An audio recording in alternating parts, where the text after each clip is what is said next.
हाँ जी सीए साहब, कैसे आप सब लोग? ठीक ठाक हो? बड़े खुश खुश नजर आ रहे हो। चैप्टर आसान है क्या?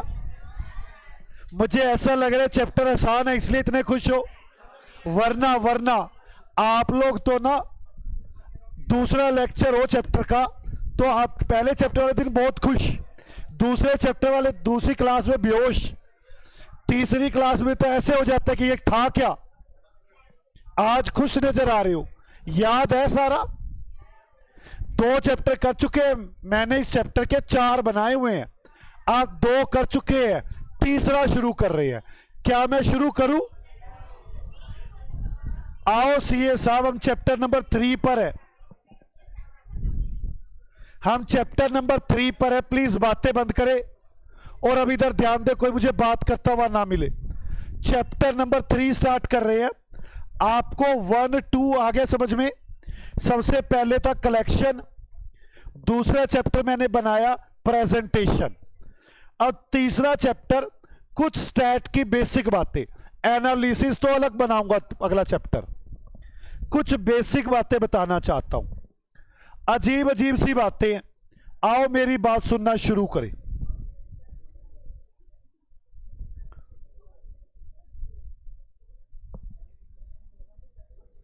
स्टैटिक्स क्या है, इसकी हिस्ट्री की बातें करने वाला हूं मैं।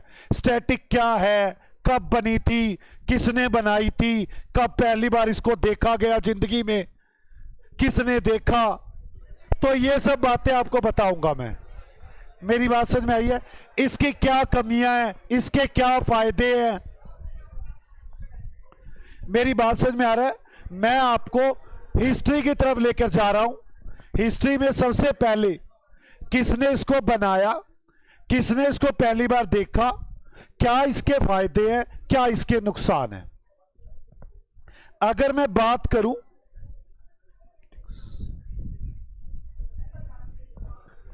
सबसे पहले जमाने में, इसकी डेफिनेशन में क्या कहा जाता था? सबसे पहले जमाने में कहा जाता था डाटा को कलेक्ट करो,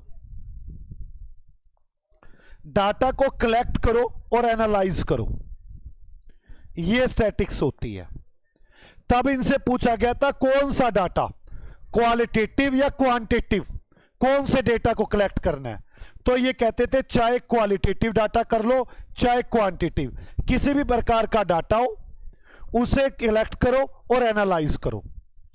फिर समय के साथ साथ ये डेफिनेशन चेंज हुई, कहने लगे खाली कलेक्ट नहीं बल्कि साइंटिफिक तरीके से डाटा को कलेक्ट करो, एनालाइज करो, प्रेजेंट करो। मेरी बात है, कलेक्ट करो, एनालाइज करो, प्रेजेंट करो। अभी बताऊंगा प्रेजेंट के बारे में सारा, लेकिन साइंटिफिक तरीके से, ठीक है, ताकि हम स्टैट के बारे में जो हमारे पास प्रॉब्लम है उसके बारे में नेट रिजल्ट निकाल सके, नेट रिजल्ट निकाल सके। मेरी बात समझ में आई? पुराने टाइम में क्या कहते थे, डाटा को कलेक्ट करना है, एनालाइज करना है। किस तरह का डाटा, क्वांटिटेटिव हो चाहे क्वालिटेटिव हो। पुराने टाइम में बोलते थे कि प्लूरल डेफिनेशन है, ये कौन सी डेफिनेशन है? प्लूरल। अब जो डेफिनेशन चल रही है इसको बोलते हैं सिंगुलर डेफिनेशन। अब मैं आपकी हिस्ट्री की तरफ जा रहा हूं इसकी, मेरी बात समझ रहे हो आप? इसमें ऐसी ही बातें करवानी और ये याद करनी होगी हिस्ट्री सारी इसकी। अब इसकी सारी हिस्ट्री में जाएंगे। पहली बार हमारे पास वो था ना हमारा कौटिल्यास, उसने देखा था इसके, उसने सबसे पहले इसका आविष्कार किया था। कौटिल्या नहीं, सब कौटिल्या का नहीं पता तुम्हें? हाँ, कौटिल्या ने सबसे पहले इसका आविष्कार। वो मूर्ख, अभी एक लड़का छोटा था कौटिल्या, उसको सोच के बैठ गया, और मूर्ख मर आ गया वो कौटिल्या जिसने किया था। हद होगी। उसने, कौटिल्या ने एक बुक देखी थी, कौटिल्या ने एक बुक लिखी थी इसके ऊपर। ऐसे एक और आदमी था अब्बू फैजल, अब्बू फैजल ने भी इसके ऊपर एक बुक लिखी थी। तो आप मेरी बात समझे, 2 आदमी है, कौटिल्यास, अब्बू फैजल, इन्होंने बुक लिखी थी। मैं बाद में बातें करूंगा, प्लीज जो जो ये बोल रहे हैं ना मुझसे डांट खाने वाले हैं, चुपचाप या तो सामने देख ले, बोलना बंद करे, मुझे पता है आपको बोलना अच्छा आता है, और मेरी रिक्वेस्ट है आपसे, ना तो असर ना ही कुछ, मुझे समझाने दे, क्योंकि सबका नुकसान ना हो। मैं याद कर हिस्ट्री बताने की कोशिश कर रहा हूं, इसकी हिस्ट्री में से कम 3 नंबर के क्वेश्चन आने के चांस है। तो पुरानी डेफिनेशन को क्या बोलते थे? प्लूरल। नई डेफिनेशन को क्या बोलते हैं? सिंगुलर। इसमें हम क्या करते, डाटा को कलेक्ट करते थे और एनालाइज। किस टाइप का डाटा? चाहे वो क्वांटिटी हो चाहे क्वालिटी। इसको कार्डिनल और ऑर्डिनल भी बोलते हैं, क्वालिटेटिव और क्वांटिटी को भी लिखवा दूंगा, समझाऊंगा भी। ऐसे ही नई डेफिनेशन, सिंगुलर डेफिनेशन क्या है कि साइंटिफिक तरीके से कलेक्ट करो, प्रेजेंट करो, एनालाइज करो, और इस तरह से डाटा को देखना चाहिए ताकि हम जिस रिजल्ट को देखना चाहते हैं वो बिल्कुल एविडेंस के हिसाब, एविडेंस के साथ रिजल्ट हो मेरे। ऐसा नहीं हो बस डाटा ऐसे कलेक्ट कर लिया, उसके एविडेंस होने चाहिए कि ये डाटा बिल्कुल एक्यूरेट है। मेरी बात समझ में आई? तो ये तो 2 डेफिनेशन हुई। किस किस को मेरी बात समझ में आ गई है? पक्का? तो मैं 3rd चैप्टर में पहले ये डेफिनेशन लिखवाना चाहता हूं। आओ मेरे साथ साथ इन डेफिनेशंस को लिखो 3rd चैप्टर के अंदर। 3rd चैप्टर में लिखना शुरू करें। Definitions. Number 1, plural definition, plural sense. Plural sense में definition, data collected, data collected, कौन सा डाटा? क्वांटिटेटिव, जिसे कार्डिनल भी बोलते हैं, और क्वालिटेटिव, जिसे ऑर्डिनल भी बोलते हैं। आप डाटा कलेक्ट करो, क्वांटिटेटिव और क्वालिटेटिव, मतलब कार्डिनल और ऑर्डिनल, फॉर एनालिसिस पर्पस,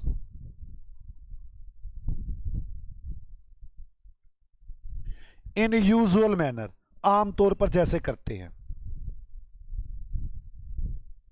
बस पुराने टाइम में यही डेफिनेशन थी, डाटा कलेक्ट करना एनालिसिस पर्पस के लिए यूजुअल मैनर से। डाटा में कौन सा डाटा आएगा? क्वांटिटेटिव भी और क्वालिटेटिव भी। क्वालिटेटिव को बोलते हैं ऑर्डिनल, ऑर्डिनल, और क्वांटिटेटिव डाटा को कार्डिनल। इसके बाद जो डेफिनेशन आई, दूसरी definition, singular sense.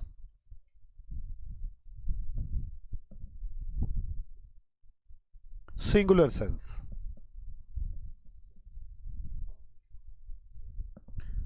scientific method is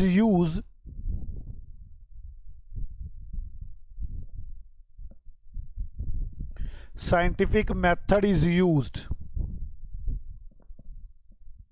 for collecting, presenting and analyzing the data। Data को यूज करने के लिए आप साइंटिफिक मेथड यूज करें,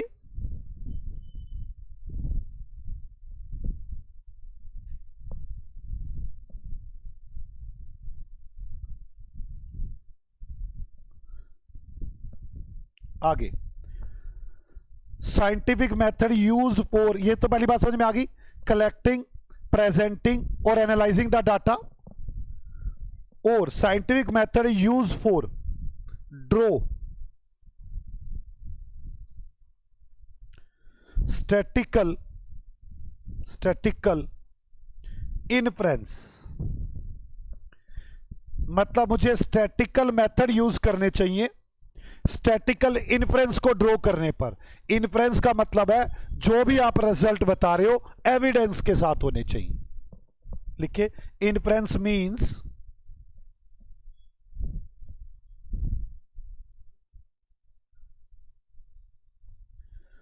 conclusion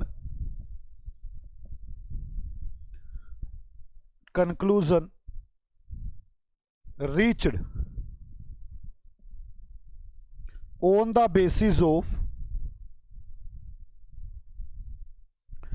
evidences एंड रीजनिंग्स।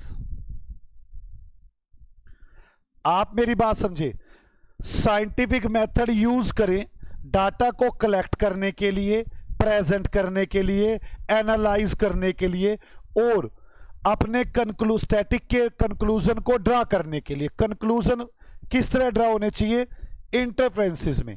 इंटरफ्रेंसेस का मतलब जो भी कंक्लूजन हो वो एविडेंस और रीजंस के बेसिस पर हो।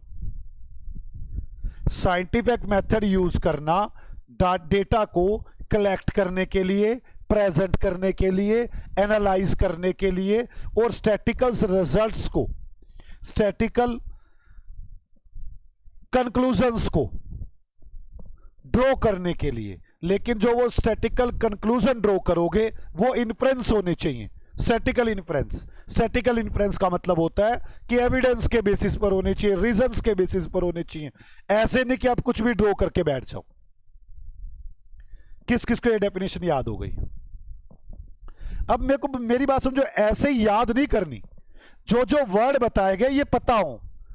प्लूरल डेफिनेशन, वर्ड देखो, प्लूरल डेफिनेशन, कलेक्ट करना, एनालाइज करना। कौन सा डाटा? क्वांटिटिव, क्वालिटेटिव, ऑर्डिनल भी, कार्डिनल भी। बस ये वर्ड याद होने चाहिए। अब singular definition, scientific method use करना, किसके लिए? कलेक्ट करने के लिए, प्रेजेंट करने के लिए, एनालाइज करने के लिए, और कंक्लूजन ड्रा करने के लिए। कंक्लूजन ड्रा जो होने चाहिए वो एविडेंस और रीजन के बेसिस पर होना चाहिए। इसे बोलते हैं स्टैटिकल इन्फ्रेंस। अब बस ऐसे याद होना चाहिए, ये वर्ड तो याद होने चाहिए सारे। अगर ये वर्ड याद नहीं है फिर फायदा नहीं है। मेरी बात समझ में आ गई? अब मैं आपके साथ आगे बताता हूं इसके बारे में। किसी से ये बातें याद होगी?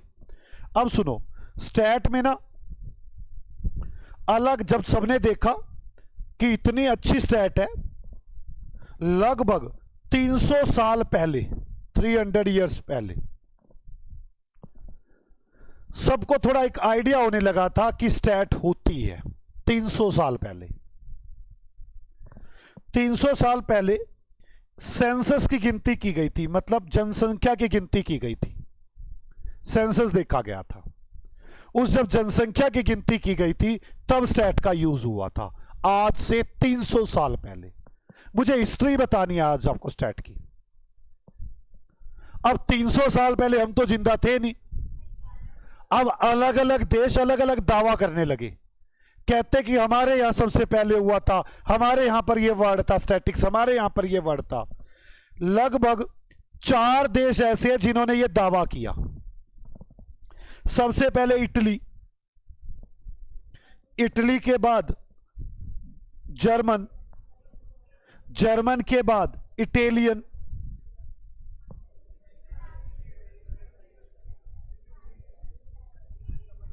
और फ्रेंच।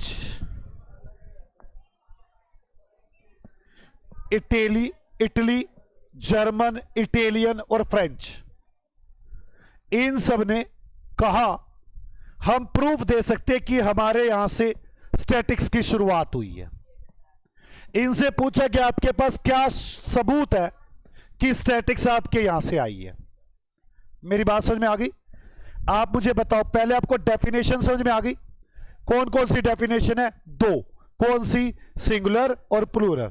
प्लूरल पुरानी है, मेरे को तो ऐसे ही याद है, प्लूरल पुरानी, ठीक है, सिंगुलर नहीं है। अब प्लूरल डेफिनेशन में डाटा को कलेक्ट करो, एनालाइज करो, किसी भी टाइप का डाटा हो, कार्डिनल हो चाहे ऑर्डिनल हो, यूजुअल मैनर से। और सिंगुलर डेफिनेशन, आपको डाटा को साइंटिफिक मेथड से प्रेजेंट करना है, कलेक्ट करना है और एनालाइज करना है, और कंक्लूजन और स्टैटिकल इंटरफ्रेंस। इन्फ्रेंस का मतलब क्या था कि कंक्लूजन जो भी ड्रॉ होंगे वो एविडेंस और रीजन के बेस पर होंगे। इसके बाद आज से 300 साल पहले जब जनसंख्या की गणना हुई थी तब पहली बार स्टैट का यूज हुआ था। अब इटली वाले, जर्मन वाले, इटालियन वाले, फ्रेंच वाले, इन सब ने दावा किया कि ये हमारे यहां से आई है। इटली वालों से पूछा गया कैसे कह सकते हो कि आपके यहां से आई है? कहते हैं हमारे यहां पे एक वर्ड है स्टैट्यूस, STATUS।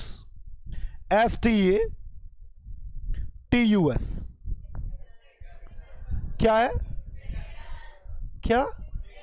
स्टेटस, स्टेटस, अच्छा स्टेटस, स्टेटस। हाँ, इटली वाले कहने लगे हमारा एक वर्ड है स्टेटस, स्टेटस से ये आई है, स्टेटस से ये आई है। मेरी बात समझ में आई? क्या है ये? स्टैट्यूट, स्टैट्यूट ना, कौन सा स्टेटस? अच्छा, जो वर्ड वाला, जो व्हाट्सएप वाला। अच्छा अच्छा, आप मेरी बात समझे, आप समझे। क्वेश्चन 4-5 बार आ चुका, इटली वालों के कौन से वर्ड से स्टैटिक्स निकली है? स्टेटस वर्ड से। कौन से वर्ड से? अब भूलोगे तो नहीं ना स्टेटस। अब अगला, क्योंकि इन चारों ने यही प्रूफ दिए, अपने अपने वर्ड बताए कि हमारे इस वर्ड से निकली है, और मुझे चारों वर्ड याद होने चाहिए। तो इटली वालों के कौन से वर्ड से? स्टेटस। समझ में आ गई? अब जर्मन वाले फिर आगे। ओहो, जर्मन वालों, STATIC, स्टैटिक्स। टिक लगा हुआ है क्या पीछे? अच्छा, टिक, स्टैटिक्स। आपको समझ में आ गई? जर्मन वालों ने पीछे ITS, वो TIC लगाया था। आपको जहां पर पीछे TIC नजर आ जाए, जर्मन वालों का है वो वर्ड। मुझे चारों के वर्ड में डिफरेंस दिखाना है। इटली वालों का वर्ड ही बड़ा आसान है, स्टेटस। इनके वर्ड में तो दिक्कत थी ही नहीं। जर्मन वाले फिर भी स्टैटिक्स के आसपास थे, इन्होंने टिक वर्ड लगाया पीछे, TIC। इटालियन वाले भी पंगा लेने लग गए। इन्होंने पीछे पता क्या किया? टा वर्ड लगाया, TASTATIS, TA, टा वर्ड पीछे लगा दिया। आपको मेरी बात समझ में आ गई? जर्मन वालों ने क्या किया? टिक। और इटालियन वालों ने क्या किया? टा। इटली वालों ने क्या किया? स्टेटस। इटली वालों को तो आसान था। इन सब ने, वो आपसे क्वेश्चन ऐसे आएगा, ये इटली के कौन से वर्ड से निकल कर आई है, और चारों वर्ड लिखे होंगे। आपको याद आना चाहिए, इटली का क्या था? वो टा। इटली का टा था। इटली का क्या था? स्टेटस। इटालियन का क्या था? टा। जर्मन का तो याद करने की जरूरत ही नहीं, टी, टिक। फ्रेंच वाले रह गए। फ्रेंच के तो मेरे को लगते बड़े अजीब है, ये इनकी तो भाषा ही अजीब है। इटली वालों का याद हो गया। मुझे हिस्ट्री आपको याद करानी है भाई, सुन लो। इटली वालों का क्या था? स्टेटस। जर्मन वालों का टिक, इटालियन का टा। फ्रेंच वाले तो इतने गंदे थे, क्यों ही? अब मेरे को नहीं पता क्यों ही। STASTIQUE।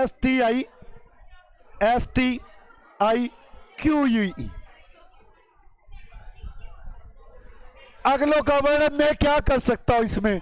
अगलों ने ये प्रमाण दिए, अगलों ने ये सबूत दिए, कहते हमारे वर्ड है, हमारे वर्ड से स्टैटिक्स निकल कर आया है। इटली वाले, जल्दी देखना नहीं, बिना देखे बोलो। मैं, इटली वाले, इटालियन टा, इटालियन टा, और जर्मन टिक। फ्रेंच वाले गंदे, क्यों? बात समझ में आ गई? फ्रेंच वालों की तो बात ही अलग है। इन लोगों ने ये सबूत दिए। आज की क्लास में, आज रटने वाली क्लास है, मुझे रटवाने के लिए कुछ भी करना होगा, मुझे अपने प्राण भी देने पड़े, मुझे ये भी प्रूव करना पड़े कि मैं सीए नहीं हूं, मैं वो भी प्रूव करूंगा। बट हाँ, आप लोगों को याद करवा के रहूंगा। आप मुझे एक बात बताएं, स्टैटिक्स की पुरानी डेफिनेशन कौन सी थी? प्लूरल। पुरानी। नई कौन सी है? सिंगुलर। देखने से सिंगुलर पुरानी लगती है वैसे, पर पी से पता चलता है कि भाई साहब ये पुरानी है। Okay, plural, singular. प्लूरल में क्या कहते थे? कलेक्ट करो, एनालाइज करो, बस। हाँ, डाटा हर टाइप का, और क्वांटिटिव क्वालिटेटिव मतलब कार्डिनल और ऑर्डिनल। इसके बाद सिंगुलर डेफिनेशन, साइंटिफिक तरीका लगाओ डाटा को कलेक्ट करने के लिए, एनालाइज करने के लिए, प्रेजेंट करने के लिए, और स्टैटिक्स इन्फ्रेंस ड्रॉ करने के लिए। स्टैटिक इन्फ्रेंस का मतलब है कंक्लूजन विद एविडेंस और रीजनिंग्स। अब तो समझ में आ गई बात। अब कितने साल पहले हुआ था? 300 साल पहले, जब हमारे पूर्वज आदि मानव थे। 300 हो गए क्या? 300 साल पहले? नहीं नहीं नहीं नहीं, गलती गलती गलती, मान ली गलती। हाँ, पर 300 साल पहले मुझे इतना पता है, पत्थर पुत्थर तो रगड़ते ही होंगे आग जलाने के लिए। नहीं, चलो कोई नहीं, मेरे को हिस्ट्री नहीं आती, मुझे हिस्ट्री नहीं आती, मुझे सिर्फ आपको स्टैट की हिस्ट्री याद करानी है। 300 साल पहले गिनती हुई थी। उसके बाद, यार इतनी बातें मारने लग जाते हैं ना मूर्खो, वो ना एक दूसरे को प्रूव कर रहे हैं। 500 साल पहले नहीं, 1000 साल पहले पूर्वज। अरे क्या प्रूव कर रहे होंगे यार, तू काम कर। 300 साल के बाद अब आगे आपके पास किस किस देश ने पंगा लेने की कोशिश की कि हमारा ये स्टैट? इटली, इटालियन, फ्रेंच के बाद जर्मन। आपके साथ इटली वाले तो बड़े अच्छे, स्टेटस, इटालियन, टा, जर्मन, टिक, और फ्रेंच, क्यू। याद हो गया?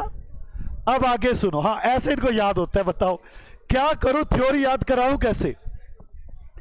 इंडिया वाले कौन सा पीछे थे?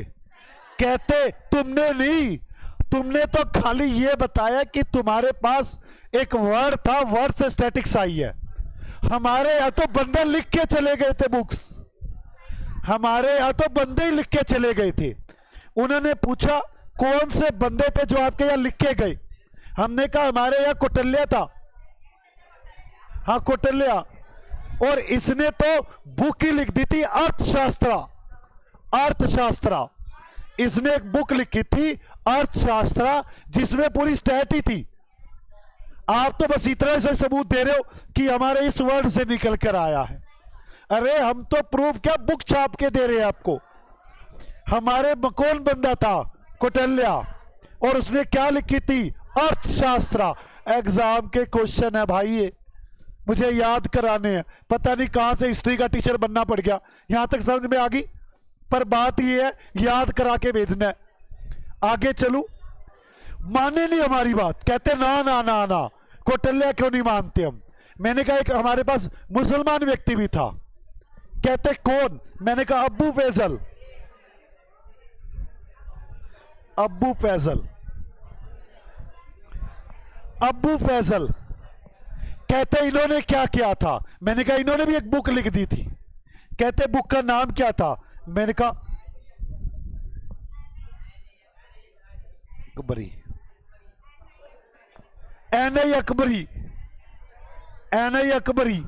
मैंने कहा जी ये मुसलमान व्यक्ति थे तो अकबरी लिखेंगे। याद हो गया? यार मुझे सिर्फ याद करवाना है, जैसे मर्जी याद हो। आधे बेवकूफ तो बातों में ध्यान है, उनका यह ध्यान नहीं है कि याद कराना है। क्या था?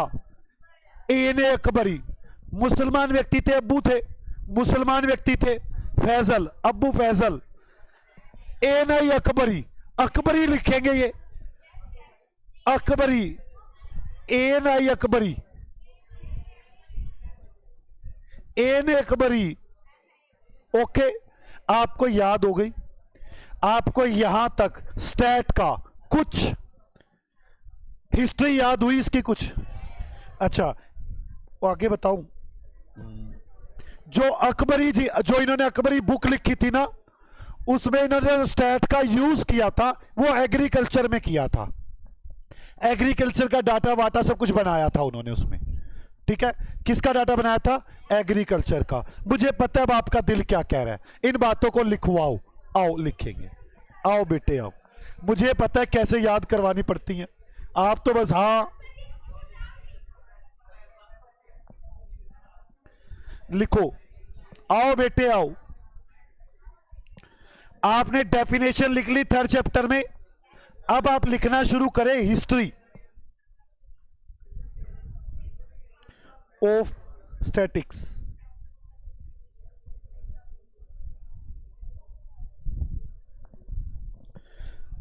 सबसे पहले कौन से वर्ड से आया है ये? और मैं गलत करवा गया आपको, मैं इटली और इटालियन बोल गया ना, वो तो एक था। Sorry sorry sorry. और किसी ने कहा मुझे, फिर चुप होके बैठ गए थे। बेटे वो इटली अलग था, इटली और इटालियन तो एक ही था। वो लेटिन भाषा थी जिसमें स्टेटस है। लेटिन, मेरे से गलती होगी, अब याद करो, लेटिन भाषा है।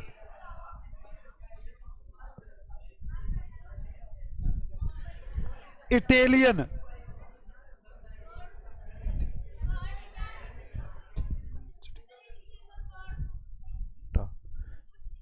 इटालियन या इटली लिख लो आप यार, इटालियन लिख लो या इटली लिख लो।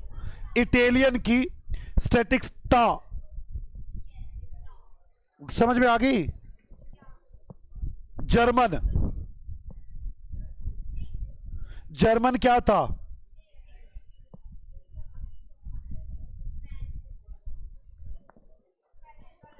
फ्रेंच,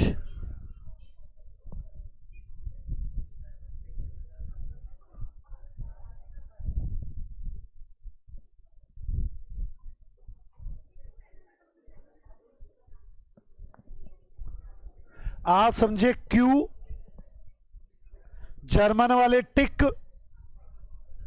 और इटालियन टा। लैटिन तो ठीक है सबको, यहां तक आपको याद हो गया।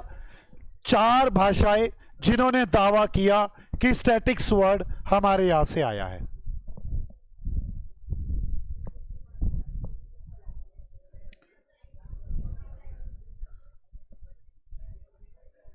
सेंसस में 300 साल पहले इसका यूज किया गया था, 300 ईयर्स एगो।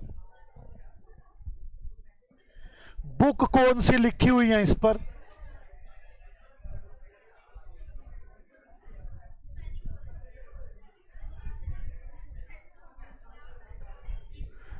यार क्या कर रहे हो यार, पता नहीं, मुझे समझ नहीं आ रही। यार पढ़ने आए हो, बात ही करने आए हो। आपको एक काम करता हूं, मैं व्हाट्सएप कर दूंगा, याद करते रहना अपने आप बैठ के, भेज देता हूं व्हाट्सएप करके। पागलों की तो इनको याद कराओ तो ये बातें मारना शुरू कर देते हैं। आपको क्या लगता है मुझे इतना दिमाग खराब करने की जरूरत? 3 लाइनों के लिए लिख के देता, अपने याद करते रहते। कर देता हूं व्हाट्सएप, क्या क्या टाइम खराब करवा रहे हो? पागलों की तो इनको याद करवाओ और ये अपना बातों में ध्यान है इनका। फिर दूसरे को बता रहे हैं हाय हाय ये हो गया, हाय वो है, तो याद कर ले यार अपने आप।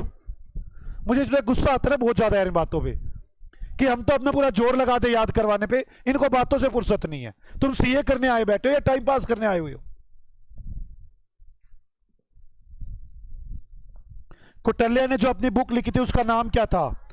अर्थशास्त्र।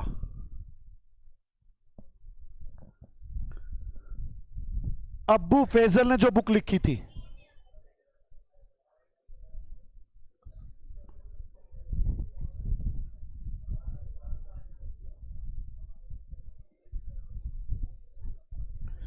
इन्होंने किस पर लिखी थी? ये एग्रीकल्चर पर। मूर्खों का दिक्कत मेरे को ये नहीं समझ में आ रही, याद कैसे रखेंगे अगर ये बातें अब नहीं पढ़ेंगे तो? ये याद कैसे रहेगी हिस्ट्री इनको? लिखवा देता हूं सीधी की सीधी, मेरे को अगर आप कहो ना लिमिटेशन सीधी लिखवाए तो याद करते रहना बैठ के। 5 लिमिटेशन ऐसे लिखवा देता हूं, अपने याद कर लेना। बस दिल नहीं मानता कि ऐसे लिखवाओ इनको, पर ये शोर से बाज नहीं आते। अब मुझे आपको ना स्टैट की कमियां बतानी है कि कमियां क्या क्या हैं। आप मेरी बात समझो। पता है जब ना मैंने सीए से पहले पढ़ाना शुरू किया, जब मैंने ना अपनी शादी से पहले पढ़ाना शुरू कर दिया था। एक्चुअली मुझे पढ़ाने में ना मजा आता था बहुत ज्यादा, तो मुझे ना बड़ा अच्छा लगता था कि मैं पढ़ाऊं बच्चों को। जब मैं 10th क्लास में था ना, 10th क्लास में भी मैथ मूथ के सारे क्वेश्चन मैं सोल्व कर लेता था। और बस पता किस लालच में सबसे पहले काम करता था। सारी क्लास कहती थी यार ये समझा दे, ये समझा दे, मजा आता था मेरे को। और ना मैंने क्या किया, जब मेरे ख्याल सीए बना भी नहीं था, अभी फाइनल ईयर में था शायद, तो मैंने पढ़ाना शुरू किया अच्छे लेवल पे आके। भीड़ लगी रहती थी पढ़ने वालों की। मतलब अगर मैं सच बताऊं तो ना, मैंने पानीपत में उस टाइम पे कोई घर नहीं छोड़ा जिस घर में से 1000 रुपए ना लिए हो। एक घर नहीं छोड़ा जो उस टाइम के। मैं आपको अगर आपको बताऊं ना अपने पढ़ाने का, आज मेरे पास ना, मुझे 15-20 दिन पहले एक लड़का मिला बैंक में, पीएनबी बैंक में। वो ना मुझे कहता है सर आप आज भी पढ़ा ही रहे हो। मैंने उसको देखा, मैंने कहा मैं पहचाना नहीं तुझे। आप उसको अगर देख लो ना तो वो मुझसे बहुत बड़ी उम्र का लग रहा था। मैंने उससे पूछा कब पढ़ के गया था तू? कहता है सर मैं बीकॉम करके गया था आपके पास। उस टाइम मैं सीए नहीं पढ़ाता था, +1 +2 बीकॉम पढ़ाता था। कहता है 2001 में मैं बीकॉम पढ़ के गया था आपके पास, 2001 में। मैंने कहा, कहता जी आपके बच्चे कितने हैं? मैंने कहा मेरा तो अभी लड़का 4 साल का है। कहता है सर फिर चिंता मत करो, अगले साल मैं अपने लड़के को सीए करवाने भेज रहा हूं आपके पास। मतलब +2, उसका लड़का +2 में आज की डेट में।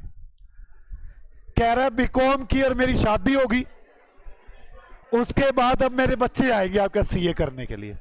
आप ये बात समझ सकते हैं क्या लेवल था उस टाइम। अब अगली बात सुन लो, ये जो मैं आपको रटवाने की टेक्निक बता रहा हूं ना, ये उस जमाने में लगाया करता था मैं। अब ध्यान से सुनना शुरू करो मेरी बात को। अब पता क्या होते हैं, मैंने ना जब सीए बना, पैसे तो मेरे पास ज्यादा थे ही नहीं। तो सीए बनते ही जब मेरी शादी के लिए लोग वैसे वो आते ना बच्चे की इंक्वायरी करने के लिए कि भी क्या कमाता है क्या नहीं कमाता, मुझे बड़ी अच्छी टेक्निक पता थी। आप अगर 100 रुपए कमाते हैं ना, पड़ोसी को 500 नजर आते हैं, कंफर्म्ड है ये। मैं घर पे ही पढ़ाता था, मुश्किल से 101 बच्चे ट्यूशन पढ़ते थे मेरे पास। अब आगे सुनो तो सही, अब 101 बच्चे ट्यूशन पढ़ते थे। आपको बताओ तुम्हारे चाचा भी पढ़ के गए मेरे पास, इसका चाचा पढ़ के गया मेरे पास, इसका ईशांत का चाचा पढ़ के गया, ट्यूशन ही पढ़ाता है इसका चाचा। अब आप ये समझ लो, और 1 साल नहीं 4 साल। अब अगली बात सुन लो, मेरी बात प्लीज ध्यान से सुने। मैंने क्या टेक्निक लगाई? मैंने टेक्निक ये लगाई, मेरे को जैसे रिश्ते वाले पूछने आते भी लड़का क्या कमाता है क्या नहीं कमाता, मेरे को एक ही बात बोलता था। मेरे घर के बाहर ना भीड़ लगी रहती थी, 100 बच्चे होते थे, कभी 20 बच्चे आ रहे, कभी 10 आ रहे, शिफ्ट तो चलती रहती थी। तो वो लोग पता है क्या कहते थे, 500 बच्चे आते हैं इसके पास, इतनी इनकम है इसकी। मतलब मेरी इनकम का 5 गुना बताते थे लोगों को। किसी को इंक्वायरी करानी होती थी तो मैं यही बोलता था, मुझे नहीं पता जी क्या कमाता हो, पड़ोसी से ही पूछ लो, वही बता देंगे। उनको आपकी इनकम 100 की 500 नजर आती है, जैसे आपको नजर आती है। अब मेरे 100 रुपए हो तो आपको 500 नजर आते हैं, आपको ज्यादा नजर आती है। आज समझो। अब मेरी बात सुनो, जो बात मैं इस बात पे समझाना चाहता हूं वो समझे। एक आदमी आया, मेरी इनकम निकालना चाहता है कि मैं इनकम क्या कमाता हूं। वो 50 टीचर को उठा लाया, 50 टीचर को उठाकर उनकी इनकम देख रहा है, उनकी एवरेज निकाल रहा है। कह रहे नीरज सर ये कमाते होंगे। हे बेवकूफ आदमी, 50 आदमियों के पास धक्के खाने की क्या जरूरत थी, सीधा मेरे पास ही आ जाता। इतनी टेंशन क्यों ली तूने? मेरी बात समझ में आ रही है? भाई एक आदमी की तो इनकम जाननी थी, 50 घरों में तूने धक्के खा लिए उस आदमी की इनकम निकालने के लिए। यह तो बिल्कुल गलत है। स्टैट यही करती है, एक आदमी के लिए स्टैट यूज नहीं हो सकती, स्टैट ग्रुप के लिए यूज हो सकती है। आप एक आदमी की इनकम निकालना चाहते हो, 50 घरों में धक्के खा रहे हो, डाटा इकट्ठा कर रहे हो, एवरेज निकाल रहे हो, भाई एक ही के घर चला जाना फिर सीधा। आपको मेरी बात समझ में आ गई? स्टैट ग्रुप में यूज होती है। स्टैट की सबसे पहली कमी, अगर आप एक आदमी के लिए स्टैट लगाना चाहे तो पर्टिकुलर एक पर्सन के लिए स्टैट नहीं लगती। किस किस को यह बात समझ में आ गई? पक्का? पहली कमी किस किस को समझ में आ गई? मैं ये लिखवा दूंगा। आपको यह समझ में आ गई ना भाई, धक्के क्या खा रहा है 50 आदमियों के घर में? सीधा मुझसे आके पूछ कीजिए आपकी इनकम क्या है। देखो ज्यादा डाउट हो 10-20 ऊपर नीचे कर लियो। तू 50 आदमियों में धक्के खा रहा है, पूछ रहा है, ओ भाई एक पर्टिकुलर आदमी के लिए क्या स्टैट यूज कर रहा है तू? ओके। दूसरी बात, मेरे पास दूसरी बात ध्यान से सुने, दो तरह के डाटा है। कौन कौन से? क्वांटिटिव और क्वालिटेटिव। क्वांटिटिव डाटा तो आपको पता है, क्वांटिटिव डाटा के अंदर तो क्वांटिटी होती है, अमाउंट होती है। स्टैट के अंदर हम अमाउंट का यूज करते हैं। क्वालिटेटिव डाटा के अंदर अमाउंट तो होती ही नहीं, स्टैट लग ही नहीं पाती। कौन अच्छा गाता है? आपने एक वो किया था, वो कौन सा था, रैंक कोफिशिएंट को रिलेशन, पता नहीं किसने, स्पेयर मैन ने खाली बैठा था वो, मैंने कहा था खाली आदमी है, ये बना के बैठ गया। क्वालिटेटिव डाटा के अंदर बड़ा मुश्किल है। हम लोग जब स्टैट लगाते हैं, क्वालिटेटिव डाटा को क्वांटिटी में कन्वर्ट करते हैं, जैसे उसने किया था, रैंक दे दो, ये कर दो। क्वालिटेटिव डाटा को क्वांटिटी के अंदर लेकर आते हैं, क्वालिटी को, फिर हम लगा सकते हैं स्टैट। स्टैट की अगली कमी, ये क्वालिटेटिव डाटा पे नहीं लगती, क्वांटिटी पे लगती है। अगर कभी क्वालिटेटिव डाटा पे लगानी पड़े तो उसको क्वांटिटी में कन्वर्ट करना पड़ता है, जो बड़ा मुश्किल सा काम है, फिर तो तुक्के ही लगते हैं। किस किस को मेरी बात समझ में आ गई? दो कमियां दोनों अच्छे से समझ में आ गई। पूरे ग्रुप पे लगाएंगे, पर्टिकुलर एक पर्सन पे नहीं लगती। दूसरी बात, क्वालिटेटिव डाटा पर नहीं लग पाती, क्वालिटेटिव को क्वांटिटिव में कन्वर्ट करना पड़ता है तो ही लगती है। किस किस को मेरी बात समझ में आ गई है? पक्का? आगे चलते हैं। दोनों के दोनों स्टैट की प्रॉब्लम किसको समझ में आ गई है? एक काम करते, पहले मैं इन दो को लिखता हूं, फिर अगली दो समझाता हूं। लिखे एक बार। यार आपको घर जाके एक बार याद करनी पड़ेगी, भूलोगे नहीं, पर एक बार जरूर याद करनी पड़ेगी। ये रट्टे मराने के तरीके और कुछ नहीं। Limitation of statistics. Number 1, relevance for aggregate data. ये एग्रीगेट डाटा के लिए रेलिवेंस है, नोट फॉर इंडिविजुअल डाटा।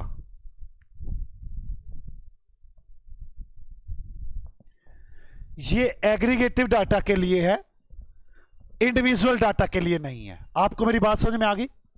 दूसरी बात, quantitative data can be used, however when qualitative data, then we convert it into quantitative data and give result। आपको किस किस को मेरी ये बात समझ में आ गई है?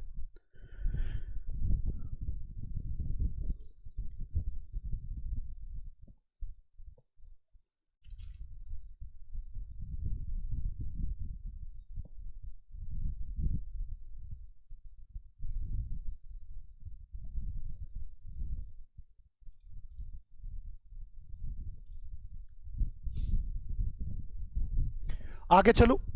अब ध्यान से समझना शुरू करें। मैं अगली बात समझाने शुरू करूं, इसकी तीसरी कमी।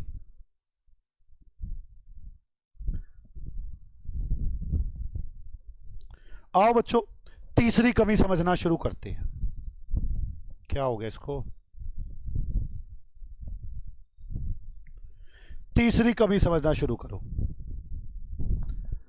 मैं ना ये देखना चाहता हूं कि शेयर के प्राइस कितने बढ़ घट रहे हैं, मैं ये देखना चाहता हूं। मैंने 50 कंपनियां उठाई और 50 कंपनियों के शेयर का प्राइस उठा लिया। देखो पहले तो डाटा कलेक्ट किया ना, मैं देखना रिजल्ट क्या चाहता हूं कि शेयर का प्राइस क्या होगा। 50 कंपनियां उठाई, डाटा कलेक्ट तो किया होगा ना, कैसे कलेक्ट किया होगा 50 कंपनियां? या तो खुद जाके देखा होगा, या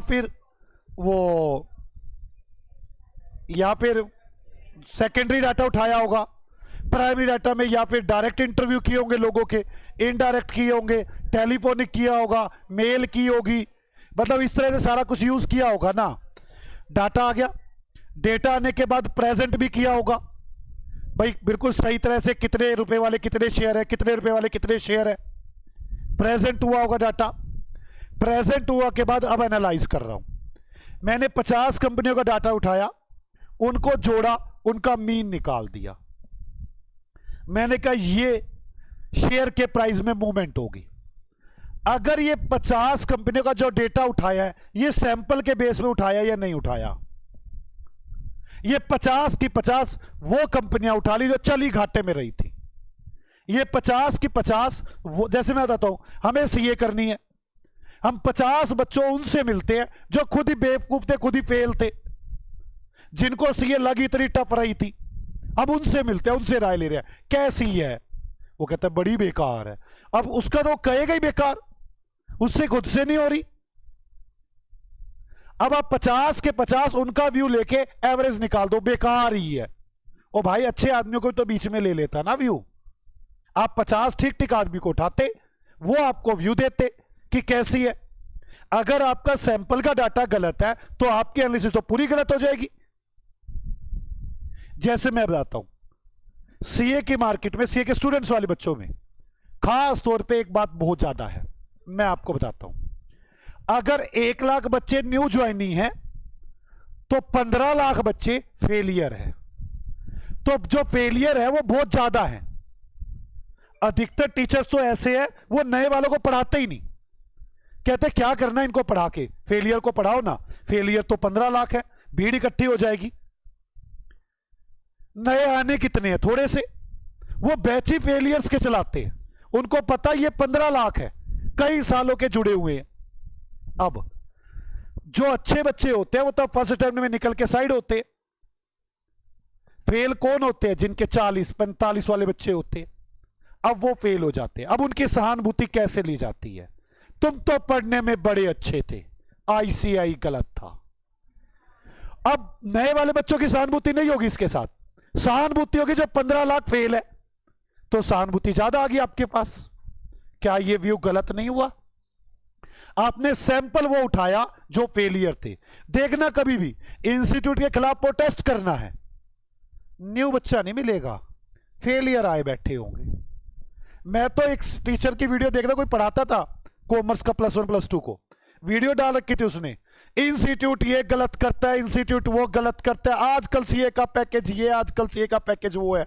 मैंने तो नीचे कमेंट किया, मैंने कहा बेवकूफ खुद से ना हो तो दूसरे को नहीं बताया करते, गलती अपनी, बेवकूफी दूसरों में झाड़ रहा है, सिंपैथी लेने की कोशिश कर रहा है। और किन से? वो जैसे ना सारे फेलियर एक तरफ और सारे भाई भाई, सारे चोर भाई भाई। और भाई किसी से मिल तो लो, ढंग के आदमी से, किसी पुलिस वाले से तो मिल लो। आपको मेरी बात समझ में आई? कोई नया बच्चा वहां है ना? प्रोटेस्ट में कौन मिलेंगे? सब फेलियर और सिंपैथी लेने वाले टीचर। आपको मेरी बात समझ में आई? तो ये है फेलियर की। आपने जो सैंपल उठाना है, जो सैंपल उठाना है वो सैंपल प्रॉपर होना चाहिए। अगर सैंपल गलत हो गया तो कंक्लूजन तो गलत ही समझो। और स्टैट में सभी डिसीजन सैंपल के बेस पर लिए जा रहे हैं। अब हमारे यहां पर ज्यादा सिंपैथी वाले हैं तो ये तो गलत है ना यार, उनका लो। आप उनसे भी तो लो जो पास एक अटेम्प्ट में होकर जल्दी भाग के आगे बन गए। फेलियर से क्या ले रहे हो? जो कहा उन्होंने कहना माना और बन गए। कोई डाउट किसी को? पक्का? आपको सैंपल समझ में आ गया? किसी को डाउट है? अगर सैंपल गलत हुआ तो आपके पास अपने आप ही गलत हो जाएगा सारा कुछ। आ जाओ मेरे साथ साथ, इस प्रॉब्लम को भी लिखें। दो प्रॉब्लम्स लिख चुके। पहली प्रॉब्लम एग्रीगेट बेस पर लगती है, ग्रुप पर लगती है। दूसरी प्रॉब्लम क्वालिटेटिव डाटा को नहीं देखता, क्वालिटेटिव को क्वांटिटिव बनाना पड़ता है। तीसरी problem conclusion are based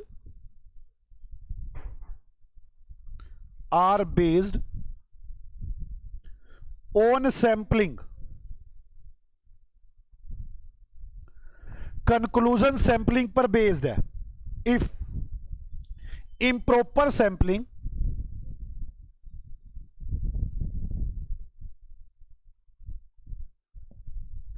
then it leads to improper result।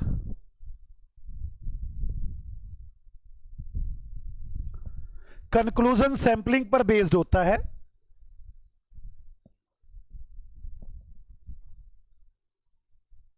ठीक है बच्चों, आपको यह बात समझ में आ गई। फोर्थ पॉइंट, मेरा फोर्थ पॉइंट समझने की कोशिश करें। अब मेरी बात समझें, आज की कंडीशन क्या है। देखो मेरी बात समझो, आप मेरे पास पढ़ने आए, आप आराम से समझना। तो मेरे मुंह में दांत भी है, मैं बोल भी पा रहा हूं। आप मेरी बात समझो, आप मेरे पास पढ़ने आए, मैं बिल्कुल तबीयत भी ठीक है मेरी, मैं बोल भी पा रहा हूं, ताकत भी है मेरे अंदर पढ़ाने की, सारी सिचुएशंस है। अभी मैं बताता हूं आपको, अभी पीछे जब कोरोना हुआ ना, सच में मैंने कसम उठा ली थी कि मैं पढ़ाऊंगा नहीं। मुझे जब पीछे कोरोना आया ना, मैंने कसम उठा ली थी पढ़ाऊंगा ही नहीं। मेरे पास उससे पहले मैंने बहुत पढ़ाया। कोरोना में मुझे जब कोरोना, वो इतना गंदा कोरोना हुआ, मुझे सबने ये कह दिया था कि डेड हो गया। मैं हॉस्पिटल में एडमिट था, लगभग 30 या 40 बंदे रोज मेरे सामने, मेरे साथ वाले बेडों पे एक्सपायर होके चेंज होते थे। रूटीन आती थी, आज नया, आज नया, आज नया। और कोई ज्यादा उम्र के नहीं, कोई 25 साल, कोई 26 साल, कोई 35 साल, कोई 30 साल। मैं रोज ना, मुझे इतना गुस्सा आने लग गया वहां पे। रोज जो वहां पे वो घूमते थे ना डॉक्टर्स, मेरे घर से पूछोगे रोज सबको डांटना। मुझे ये हो गया था मैंने तो मरना ही है। अब सभी डॉक्टर्स को डांटना कि तू मुझे ये टीका क्यों लगा के जा रहा है, तू मुझे ये गोलियां क्यों दे रहा है, सबको। और मेरे घर के ना बाहर जोड़ के सभी डॉक्टरों के आगे हाथ जोड़ते थे, कहते थे उनको ये डर लगता था ये डॉक्टरों को डांटता है, कोई डॉक्टर गलती टीका लगा देगा, या तो मर ही रहे हैं सारे, ये मर ही जाएगा। तो सही बात है, नहीं बोलना चाहिए था उस टाइम मुझे, पर उसका क्या, डॉक्टर क्या जानता, वहां तो सारे ही मर रहे थे, तू भी मर जाता। आप मानोगे नहीं, उस पूरे हॉस्पिटल में से 3 या 4 आदमी बच के निकले 8 दिन में, जिनमें एक मैं। और मैं बाहर जब निकला तो मेरे अंदर इतनी कैपेसिटी नहीं थी कि कोई मुझे, मैं चल भी पाऊं। मुझे 2 आदमी आइट साइड से पकड़कर लेकर आते थे और लेकर जाते थे। ये कंडीशन थी। मैंने सोच लिया मैं पढ़ाऊंगा नहीं, तभी तो ये सारे सेंटर खुल गए। मैं ऐसा छोड़ दिया था, बिल्कुल मना कर गया था, सभी सेंटर तभी खुले 2 साल में। उसके बाद मेरे पास कोई रेफरेंस आती थी, वो क्या सोच के आती होगी, सर में बड़ी कैपेसिटी है, बहुत पढ़ाते हैं, ये सोच के तो लोग कैपेसिटी मुझे रेफरेंस देते होंगे। लेकिन अगर वो कोरोना में मेरे पास पढ़ते तो ये कंडीशन थी नहीं मेरी, उनकी रेफरेंस ही गलत हो जाती। क्योंकि उन्होंने क्या सोचकर रेफरेंस दी थी कि मेरी कैपेसिटी बहुत है, मैं सारा दिन भी पढ़ा लूं तो थकता नहीं, मैं हमेशा बच्चों के पेपर की सोचता रहता हूं। उन्होंने ये सोच के दी थी ना। पर कोरोना में तो मेरा हाल ये था कि मुझे किसी ने भी कहा कि पढ़ा दे, तो मैंने कहा ना, मैं नहीं पढ़ाता, मेरे बस का ही नहीं है, मैं इतना बोल ही नहीं सकता था। अगर कंडीशन चेंज हो जाए तो आपकी सारी ऑब्जर्वेशन गलत हो जाएंगी या नहीं हो जाएंगी। जब मैंने दोबारा यहां पर आया, इससे पिछले अटेम्प्ट की बात करूं तो मैंने 17 बच्चे पढ़ाए फाउंडेशन के। कारण मेरी कैपेसिटी नहीं थी, जो आएगा पढ़ा दूंगा, नहीं आया इतना सी, मैं तो चलो पढ़ाना ही नहीं। उसके बाद तो जब मेरे अंदर कैपेसिटी आई, दोबारा शैतान जाग गया, अब तो पढ़ाऊंगा। आप मेरी बात समझे, आप मेरी बात ध्यान से समझे। कंडीशन चेंज होते ही स्टैट के रिजल्ट्स चेंज हो जाते हैं। स्टैट अपने सारे ऑब्जर्वेशन कंडीशन के बेसिस पर देती है। अगर कंडीशन चेंज हुई तो आपकी ऑब्जर्वेशन भी चेंज हो जाएंगी। स्टैट में यह कमी है, कंडीशन को ध्यान नहीं रख पाती, कैसे सोचती कि क्या हुआ।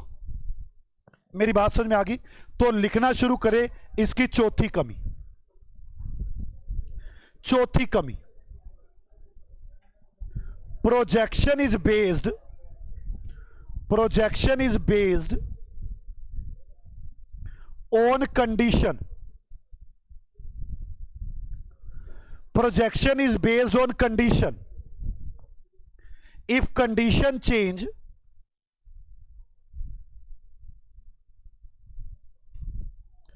अगर कंडीशन चेंज हो जाए, इट लीड्स टू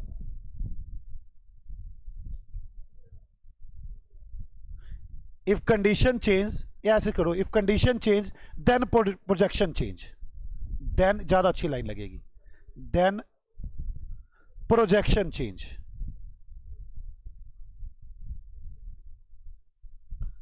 अगर कंडीशन चेंज हो गई तो प्रोजेक्शन भी चेंज हो जाएगी।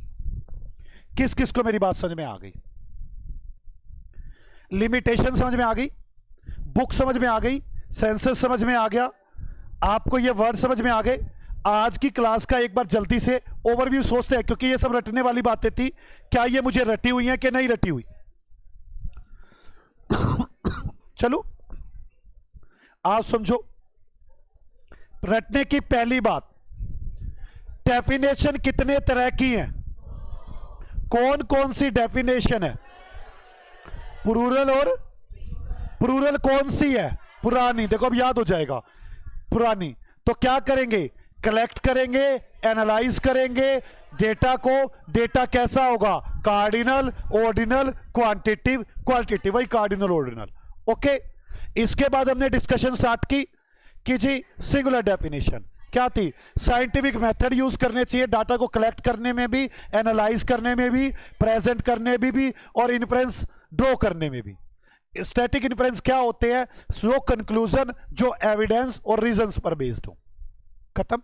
इसके बाद इसकी हिस्ट्री की बात करते हैं। 4 देशों ने कहा कि ये हमारे यहां पर हमारे वर्ड से निकली है।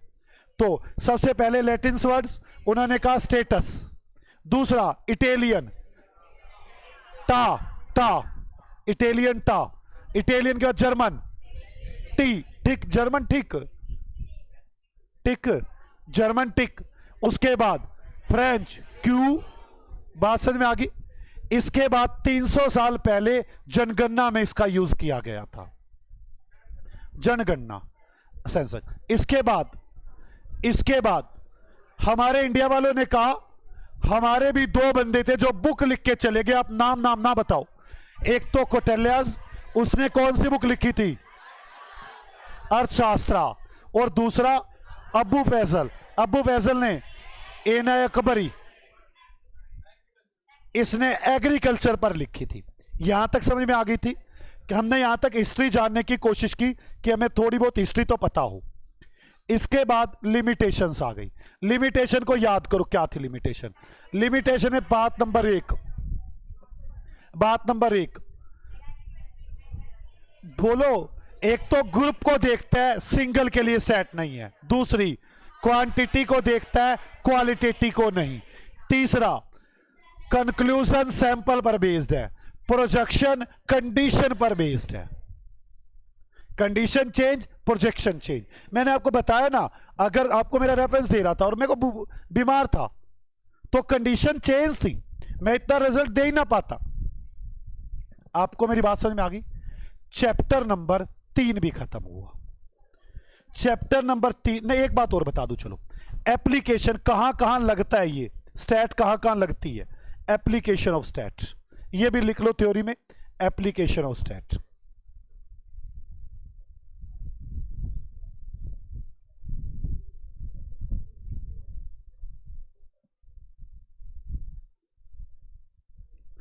ज्यादा पढ़ने की जरूरत तो नहीं है। पहली बात तो इकोनॉमिक्स में लगती है। इकोनॉमिक्स में स्टैट का यूज होता है डिमांड, सप्लाई, प्राइस, सब जगह पर। लिखूंगा यहां पर हल्का सा लिख देता हूँ डिमांड, ताकि आपको प्राइस ध्यान आ जाएगा। सप्लाई, प्राइजेस, इन सब जगह पर यूज होता है। दूसरा, बिजनेस मैनेजमेंट।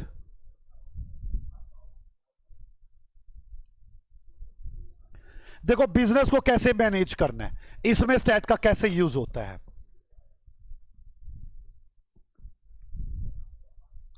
मैं आपको बताता हूं, जब मैं यहां पढ़ाने आया दोबारा तो मुझे ऐसा लगा कि मेरे अंदर बड़ी कमियां हैं। मैंने ऐसे नहीं किया कि सीधा पढ़ाना शुरू कर दो, मुझे बड़ी टेंशन सी होने लगी। मुझे लगा कि मुझे अब एक हेल्पर साथ में जरूर चाहिए। अब मैं अकेला नहीं कर पाऊंगा। मुझे लगा कि मैं फिटनेस तो कर पाऊंगा अपनी, बट मुझे बच्चों को 100% देने के लिए एक हेल्पर की रिक्वायरमेंट आएगी। अब जो हमारे पास पहले मैडम काम करते थे वो टेस्ट वेस्ट चेक ही नहीं कर पाते थे। मैं बहुत कोशिश की, समझाने की कोशिश की कि ऐसे चेक होता है, ये होता है, नहीं हो पाया। वो बोलते बच्चों के ढंग से नहीं थे, लड़ते थे बच्चों के साथ। मैंने बड़ा समझाया कि लड़ना नहीं है, बच्चे छोटे हैं, वो कुछ भी बोल सकते हैं, उन्हें नहीं पता था, छोटे, उनकी नई बुद्धि इतनी चलती। मैंने ये भी उनको समझाने की कोशिश की कि ये बच्चे, अगर आपके बच्चे इस जगह पर हो, गलती करे तो आप क्या करोगे? प्यार से समझाओगे, कभी डांटोगे, लेकिन लड़ोगे तो नहीं ना। लड़ना थोड़ी ना सोल्यूशन होता है। लड़ने से तो कोई पेरेंट्स बच्चों को मारते थोड़ी ना, डांटते हैं, समझाते हैं। कोई एक आधा बहुत ही गलती कर दे तब आता है थप्पड़ वगैरह, अदरवाइज थोड़ी ना कोई मारता है। पर बच्चे डरते हैं ना, समझते हैं ना। आपको यही करना है, आपको अपने बच्चे समझना है, बट वो नहीं समझे। अब मैंने चेंज किया। चेंज करने के बाद मुझे पूरी हेल्प मिली। आप देखो हमारी टेस्ट बड़े फास्ट चेक हुए, हमारा कंट्रोल भी ओके जा रहा है। बच्चे, अगर कोई ज्यादा बच्चा बोलता भी है तो उसको प्यार से समझाया जाता है। वो गलतियां, क्योंकि बच्चे गलती तो करेंगे ना। अगर मेरे बच्चे गलती करेंगे तो मैं समझाऊंगा उनको, मारूंगा थोड़ी ना, भगाऊंगा थोड़ी ना, उनको पास करवाने के लिए रास्ते पर लेकर जाऊंगा। वही हमने करना है। गलती तो बच्चों से होगी ही होगी। अब मुझे बताओ, मैंने ये सारा कैसे एनालाइज किया होगा कि मुझे ये सब करना चाहिए?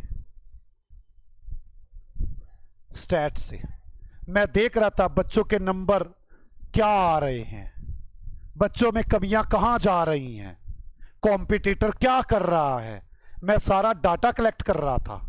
सारे डेटा को कलेक्ट करने के बाद सोच रहा था कि क्या होना चाहिए, और मैंने फिर स्टैट का यूज किया कि मुझे अपने बिजनेस में ये बदलाव करने चाहिए बिजनेस मैनेजमेंट के लिए। मेरी बात समझ में आई? बिजनेस मैनेजमेंट में डिसीजन ऐसे नहीं लिए जाते, स्टैट का यूज करना पड़ता है। ओके, तो मैं यहां पर लिख देता हूं प्रॉपर डिसीजन के लिए, आपको समझ में आ जाएगी। प्रॉपर डिसीजन लेने के लिए मुझे ऐसा करना होता है। तीसरी बात, कॉमर्स इंडस्ट्री पूरी कॉमर्स इंडस्ट्री स्टैट का यूज करती है। रॉ मटेरियल कैसे खरीदना है, कहां से खरीदना है, किस भाव का आएगा। मैंने ना जॉब की एक बार एक फार्मास्यूटिकल कंपनी में, जब मैं सीए नया नया बना, तो मुझे ना मजा नहीं आता था जॉब करने में। मैं वहां पे गया, मैंने वहां पे क्या किया, वो ना दवाइयां के ना सोल्ट खरीदते थे बाहर से, अलग अलग सप्लायर से, सभी सप्लायर के बिल थे। मैंने एक दिन क्या उठाया, वहां पे कम से कम भी 50 से 60 करोड़ रुपए की मंथली परचेज आती थी।